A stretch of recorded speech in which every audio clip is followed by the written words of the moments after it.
हर अन्याय के खिलाफ उल गुलान, यही पुरखों का रास्ता है। अप्राकृतिक ताकतों के खिलाफ एकजुट हो जाओ, उठो, प्रकृति ने तुम्हें जीने के लिए सभी हथियार दिए हैं। मैं सभी दिशाओं से पुकार रहा हूँ। आप अपने बच्चों को पढ़ाइए लिखाइए, धर्म के नाम पे गुमराह मत कीजिए। किसी को धर्म से ना पेट कभी भरा है ना भरता है। तीर कमान भी भारी पड़ जा रहा है हमारा गोली हथियार पे। लेकिन कुछ गद्दार उस समय भी थे जो बिरसा मुंडा जी के लोकेशन बता के उनको अरेस्ट करवा दिए। बिरसा का उल्गुलान सिर्फ अंग्रेजों के हुकूमत के खिलाफ नहीं था, तो उनका उस मनुवादी ब्राह्मणवादी व्यवस्था के खिलाफ था, जो व्यवस्था आज भी हमारे इस देश के जल जंगल जमीन पर राज कब्जा जमाए। तो मुख्य मुद्दा हमारा ये है विशेष रूप से कि बिरसा मुंडा साहब ने और जो भी कुर्बानी दी है वो आज भी हम सब लोगों को यादगार होनी चाहिए। आज भी वही स्थिति है। हमारे एक मित्र ने कहा है कि पहले परिस्थितियां बड़ी कठिन थीं, लेकिन आज वो परिस्थितियां कठिन नहीं हैं। तो हम वास्तव में सच्चे अनुयायी तभी माने जाएंगे कि आज इतने साधन होते हुए भी, इतनी हमारी ताकत होते हुए भी और इतनी जागरूकता और शिक्षा होते हुए भी हम अपने को समर्पित भाव से वास्तव में काम नहीं कर रहे हैं। और इसी कारण से हम अपने इस आंदोलन में तेज़ी से काम न करने के कारण बहुत पिछड़ गए हैं। और इस मुहिम को वास्तव में पूरी गति से काम चलाना है।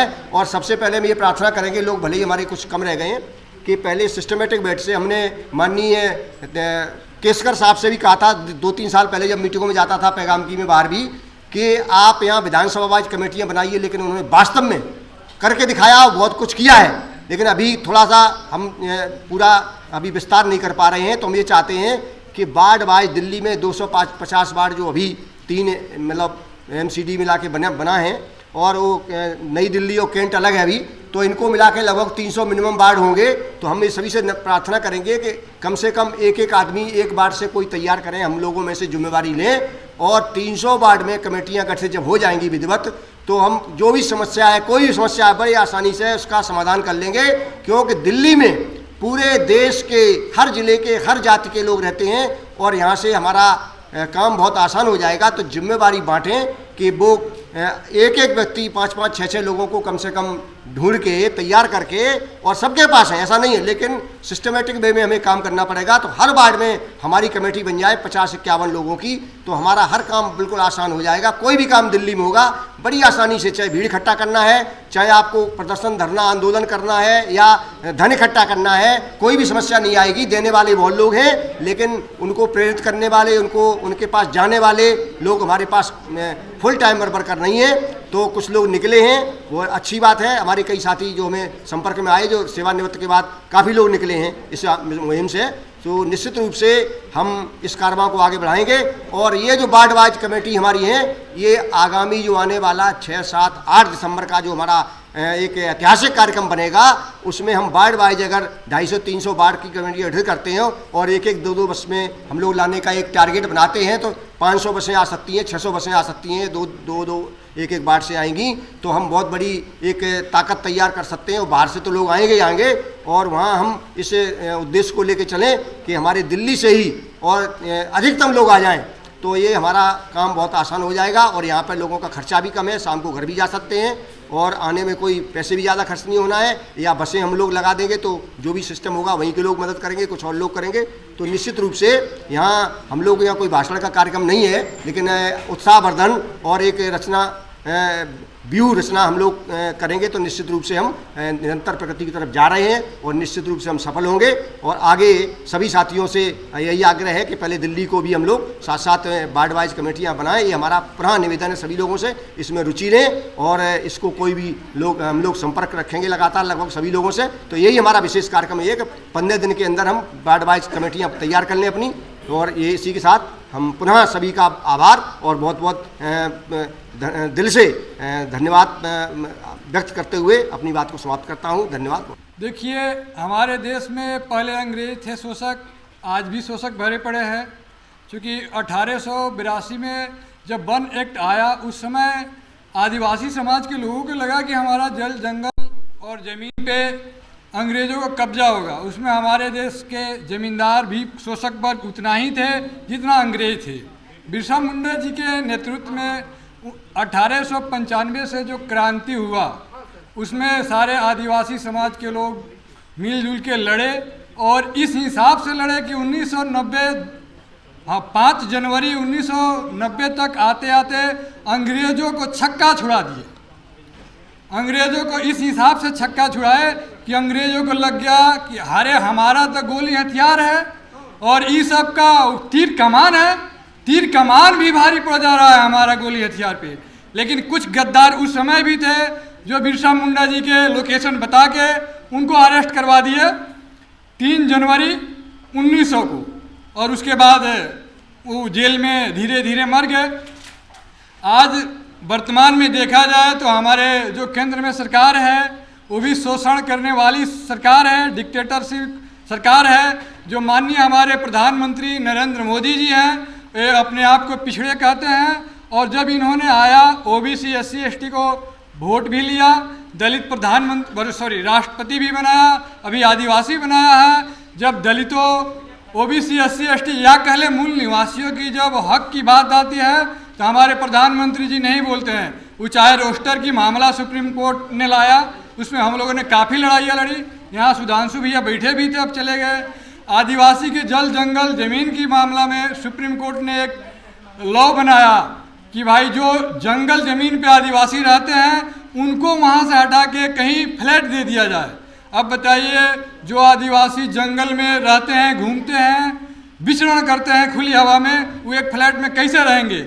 ये पूंजीपतियों की आज भी सरकार है जो अंग्रेज़ों की सरकार थी, और ये पूंजीपति लोग हमारे लोगों को ओबीसी SC ST मूल निवासियों को इस हिसाब से जात धर्म में तोड़ते हैं।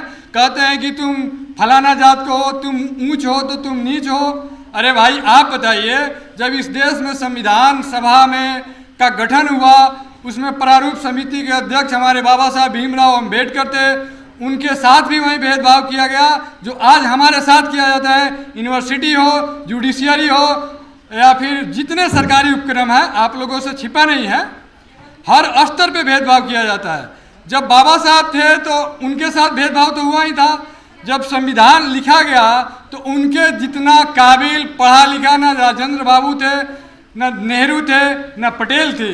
लेकिन हमारे देश में जो मूल निवासियों के साथ भेदभाव होता है आज भी चलते रहा है, और इसको ख़त्म करने का एक ही लड़ाई है कि हम पैगाम के साथ जुड़े और जन जन तक पहुंचाए कि आपका फंडामेंटल राइट क्या है। आप अपने बच्चों को पढ़ाइए, लिखाइए, धर्म के नाम पे गुमराह मत कीजिए। किसी को धर्म से ना पेट कभी भरा है ना भरता है। आज सिर्फ धर्म राम मंदिर का नाम हो या वो कोई एक मस्जिद और आया है ज्ञानवापी मस्जिद, उसका नाम हो, इसमें हिंदुओं को, मूल निवासियों को बरगलाया जा रहा है कि अगली 24 में सरकार कैसे बनाया जाए, और इन लोगों को रिजर्वेशन ख़त्म करके या जितने भी रिसोर्सेज है, जो हमारा ट्रेन है, प्लेन है, इन्होंने सब बेच दिया। जब हमारा रिसोर्स पर अधिकार ही नहीं रहेगा, हमारे पास पैसा ही नहीं रहेगा, तो हम अपने बच्चों को कैसे पढ़ाएंगे और हम अपनी बातों को आगे कैसे ले जाएंगे? हमारे पार्लियामेंट में जो भी बैठे हुए हैं ओबीसी SC ST माइनॉरिटी के सांसद, वो लोग आज CBI ED के डर से इस हिसाब से डरे हुए हैं कि वो अपनी ही हक की बात, अपने ही लोगों की बात बोलने से डरते हैं। और हमें लगता है कि ऐसे मजदूरों को पार्लियामेंट से भी हटाना होगा, और ये काम हमारे पैगाम के माध्यम से होगा। यही हमारे पैगाम के लोग जो हैं और WTP के लोग हैं, सोशल जस्टिस पे जो काम कर रहे हैं, हम तो यहाँ UPSC की तैयारी करते हैं, पढ़ाई के साथ साथ मेरा लड़ाई भी चलता है। हम किसी से न डरते हैं और न कभी कहीं कम रहते हैं, अपने वजूद पे रहते हैं। इस शब्दों के साथ हम अपने बात को ख़त्म कर रहे हैं।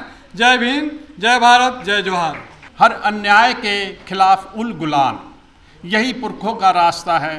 अप्राकृतिक ताकतों के खिलाफ एकजुट हो जाओ, उठो। प्रकृति ने तुम्हें जीने के लिए सभी हथियार दिए हैं। मैं सभी दिशाओं से पुकार रहा हूँ। ये पंक्तियाँ जो थी, ये महान क्रांतिकारी बिरसा मुंडा की पंक्तियाँ थी, और इन पंक्तियों से आप देख रहे होंगे कि अन्याय के खिलाफ उल गुलान। तो मैं बताना चाहूँगा उल गुलान क्या है। अन्याय और शोषण के खिलाफ जो बिरसा मुंडा ने आह्वान किया था वो उलगुलान कहलाता है, उसको उलगुलान। तो उन्होंने ये उलगुलान किया था कि अप्राकृतिक ताकतों के खिलाफ। तो अब ये जानने का सवाल है कि अप्राकृतिक ताकतें कौन सी थी। आज भी हम लड़ रहे हैं, वो भी हम अप्राकृतिक ताकतों के साथ लड़ रहे हैं। पैगाम हो या BEST हो, WTP हो, जितने भी सामाजिक संस्थाएं हैं सारी की सारी उन अप्राकृतिक ताकतों के खिलाफ लड़ रही हैं। तो अप्राकृतिक ताकतें कौन सी हैं? यही समाज की जो हमारी जो महापुरुषों ने पहचाना था, ज्योतिबा फूले ने पहचाना था, सेठ जी भट्ट जी, यही अप्राकृतिक ताकतें थी। उस समय भी जो ताकतें आई थी, जो हमारे आदिवासी भाई हैं उनके खिलाफ जमींदार ठेकेदार, उन्होंने उनको जो है ज़मीन से बेदखल कर दिया और उनको ऊपर इतने अत्याचार किए कि उन जो जीना असहज हो गया। तो मैं पैगाम भी इसी कार्य को कर रहा है और समय नहीं है हमारे पास। मैं संक्षिप्त में बस इतनी बात रखना चाहूँगा। धन्यवाद सर। मुझे लगता है कि ऐसी क्या आन पड़ी है कि आज इस देश के जो मनुवादी ताकतें, मनुवादी सरकारें हैं, इन्होंने इस धनुर्धारी बिरसा की फोटो लगाई और विज्ञापन। एक तरफ मध्य प्रदेश में शिवराज सिंह चौहान आज जयंती मना रहे हैं बहुत हर्षोल्लास के साथ। ऐसी क्या बात आई कि ये लोग बिरसा को पूजने लगे। लेकिन क्या बिरसा को पूजना यहां तक ही सही है, या फिर आज भी जो 5वीं 7वीं अनुसूची इस देश में आदिवासी जगहों पर, आदिवासी बहुल इलाकों में 5वीं 6वीं अनुसूची लागू नहीं हुई है, तो क्या इस देश की सरकारें द्वारा बिरसा मुंडा की जयंती मनाना कितनी कारगर साबित होती है, यह आप हम सबको सोचना चाहिए। क्यों हमें 6-7 तारीख को, आने वाली 6-7-8 तारीख को 5वीं 6वीं अनुसूची लागू करो, इसके बारे में रामलीला मैदान में आंदोलन करना पड़ रहा है। क्यों हमें रामलीला मैदान में जिसकी संख्या जितनी भारी उसकी उतनी हिस्सेदारी ये नारे के साथ में तमाम बहुजनों को इकट्ठा करना पड़ेगा, या फिर क्यों हमें इस देश की चुनाव प्रक्रिया में ईवीएम हटाओ देश बचाओ इसकी आवाज बुलंद करते हैं। साथियों, कहीं ना कहीं हम इस देश की इस व्यवस्था में हैं, क्योंकि बिरसा का जो गुलगुलान था, बिरसा का जो इनकलाब था, वो सिर्फ अंग्रेज हुकूमत के खिलाफ नहीं था।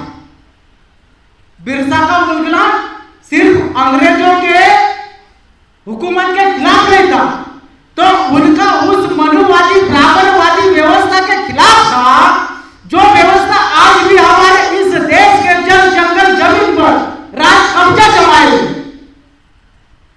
बिरसा का गुलगुलान ये था। अभी बीच में एडवोकेट साहब ने जो बोला था कि बीच में जो एंटीनाधारियों के बारे में बोला था कि बीच का इनका कनेक्शन बहुत खतरनाक है, तो हमारी लड़ाई आज भी फूले साहब से लेके बाबा साहब से लेके बुद्धा से लेकर या तमाम उन बहुजनों के संघर्ष की जो लड़ाई थी, इन एंटीधारियों के विचार खराब है। एंटीधारी यानी समझ सकते हो क्या, ऊपर का और नीचे का कनेक्शन, जो ऊपर और नीचे का कनेक्शन जोड़े हुए थे और बीच में इस देश का तमाम SC ST OBC माइनॉरिटी 85% समाज, इन लोगों की आज भी सेवा कर रहा है, हाजी भूजी कर रहा है, पुनः पेट से चमचे पैदा हुए, हम उन्हीं से वो बहुत सारी चीजें हैं। मुझे लगता है कि समय का बहुत काफी अभाव है, लेकिन ये बातें अभी हम लोग बहुत और करेंगे। मुझे लगता है कि आप लोग यहाँ सभी लोग पहुंचे, अपनी बातें दी, अपनी बातें शेयर की, वर्किंग डे है और उसके बाद भी आप लोग यहाँ तक आए, तो इसलिए आप लोगों का बहुत बहुत आभार, धन्यवाद, थैंक यू। और मुझे लगता है कि आने वाली 6 और 7, 8 तारीख को मैं थोड़ा सा उसकी मैं भी एक विस्तार से जानकारी दूँ। 6 तारीख को हमारे लिए काफी दुखद दिन है, महापरिनिर्वाण दिन है। इस दिन हमारे मसीहा हमें छोड़कर चले गए थे, लेकिन जिस दिल्ली के अंदर डॉक्टर बाबा साहब अंबेडकर के पार्थिव शरीर को जगह नहीं दी गई थी, इस दिल्ली के अंदर डॉक्टर बाबा साहब अंबेडकर के पार्थिव शरीर को जगह नहीं दी गई थी, लेकिन उसी 6 दिसंबर को रामलीला मैदान में पूरे भारत के लोग बाबा साहब का अभिवादन करेंगे।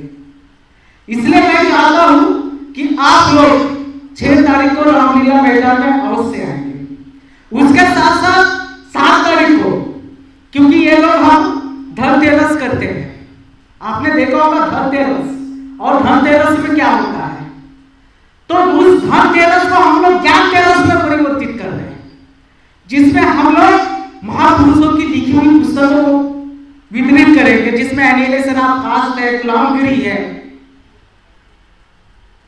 और भी बहुत सारी पुस्तकें, भारत का संविधान है। तो ये हम लोग ज्ञानतेरस के रूप में बनाएंगे। तो आप सभी से अपील है कि आप लोग जैसे जैसे मोबाइल के माध्यम से, सोशल मीडिया के माध्यम से 6-7 का मैसेज कन्वे करिए और उसको ग्रैंड सक्सेस करिए, और इस मनुवाद सरकार को हम झुका पाए, ऐसी ताकत को बुलंद करिए। थैंक्स, धन्यवाद, जय भीम, जय भारत।